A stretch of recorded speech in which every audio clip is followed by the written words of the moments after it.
যুক্তরাষ্ট্রের রাজনীতিতে বড় পরিবর্তনের ইঙ্গিত দিয়ে president Donald Trump homeland security বিভাগ তথা ডিএইচএস সচিব পদ থেকে ক্রিস্টি নোয়েমকে সরিয়ে দেওয়ার ঘোষণা দিয়েছেন। তার স্থলাভিষিক্ত হিসেবে মনোনীত করা হয়েছে Oklahoma Republican senator Markwayne মুলিনকে। ট্রাম্পের পুনর্নির্বাচনের পর এটি তার মন্ত্রিসভায় প্রথম বড় পরিবর্তন হিসেবে দেখা হচ্ছে। ক্রিস্টি নোয়েমের অপসারণের পিছনে বেশ কয়েকটি বিতর্ক ও সমালোচনাকে কারণ হিসেবে দেখা হচ্ছে। সম্প্রতি ক্যাপিটাল হিলে 2 দিনের কংগ্রেস শুনানিতে তাকে ডেমোক্র্যাট ও রিপাবলিকান উভয় দলের সদস্যদের তীব্র প্রশ্নের মুখে পড়তে হয়। বিশেষ করে মিনেসোটার মিনিয়াপলিসে অভিবাসন বিরোধী অভিযানের সময় ফেডারেল এজেন্টদের গুলিতে 2 মার্কিন নাগরিক নিহত হওয়ার ঘটনা দেশ জুড়ে তীব্র প্রতিক্রিয়া সৃষ্টি করে। এই ঘটনার পর নোয়েম নিহতদের দেশীয় সন্ত্রাসী বলে উল্লেখ করায় তার বিরুদ্ধে ব্যাপক সমালোচনা হয় এবং দেশব্যাপী বিক্ষোভ শুরু হয়। এছাড়া নোয়েমের $220 বিলিয়ন সীমান্ত নিরাপত্তা বিজ্ঞাপন প্রচারণা নিয়েও বিতর্ক শুরু হয়। এই প্রচারণায় তাকে ঘোড়ায় চড়ে সীমান্ত নিরাপত্তার প্রচার করতে দেখা যায়। কংগ্রেসে নোয়েম দাবি করেন প্রেসিডেন্ট ট্রাম্প এই প্রচারণা অনুমোদন করেছিলেন, তবে পরে ট্রাম্প নিজেই সে দাবি অস্বীকার করেন। সমালোচনার একটি বড় কারণ ছিল প্রাকৃতিক দুর্যোগ মোকাবেলায় তার ভূমিকা।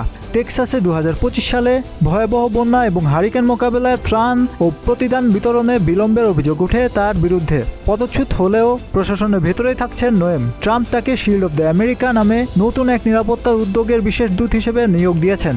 এই উদ্যোগের লক্ষ্য পশ্চিম গোলার্ধে যুক্তরাষ্ট্রের নিরাপত্তা কার্যক্রম জোরদার করা, মাদক কার্টেল ভেঙে দেওয়া, অবৈধ অভিবাসন নিয়ন্ত্রণ এবং ল্যাটিন আমেরিকায় চীনের প্রভাব মোকাবেলা করা। 48 বছর বয়সী সিনেটর মার্ক ভ্যান মুলিন ট্রাম্পের ঘনিষ্ঠ রাজনৈতিক মিত্র হিসেবে পরিচিত। তিনি ওকলাহোমা থেকে নির্বাচিত রিপাবলিকান সিনেটর এবং এর আগে প্রায় 1 দশক যুক্তরাষ্ট্রের প্রতিনিধি পরিষদের সদস্য ছিলেন।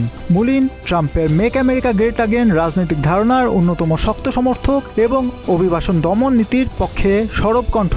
মিনেসোটার ঘটনার পর তিনি সামাজিক যোগাযোগ মাধ্যমে লিখেছিলেন, ফেডারেল আইন প্রয়োগকারী সংস্থাকে বাধা দেওয়া একটি গুরুতর অপরাধ। যদি সিনেট তাকে অনুমোদন দেয় তাহলে তিনি হবেন ডিএইচএস এর নেতৃত্ব দেওয়া প্রথম আদিবাসী আমেরিকান, কারণ তিনি চেরোকি জাতির নাগরিক।